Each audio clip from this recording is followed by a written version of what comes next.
Welcome, today I am with GoPro Hero 10 Black and I will show you how you can set up date and the time settings. So at the first we have to open our notification panel. Next we have to go for the preferences. When we are here, we have to simply go for the general options. Next we have to scroll down right here where we can find the time and the date settings. At the first we can change the time. As you can see, we can also change between AM, PM or 24-hour format. So we can decide I'm going to set 24 hours and I will pick the currently time.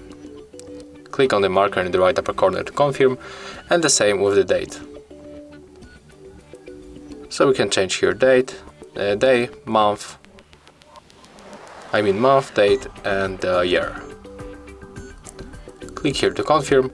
And at the bottom we can also change the format date, so we can pick that one that fits you the best. So I'm going to set date, month and the year. After that we can just go back, and that's all. If you find this video helpful, remember to leave a like, comment and subscribe.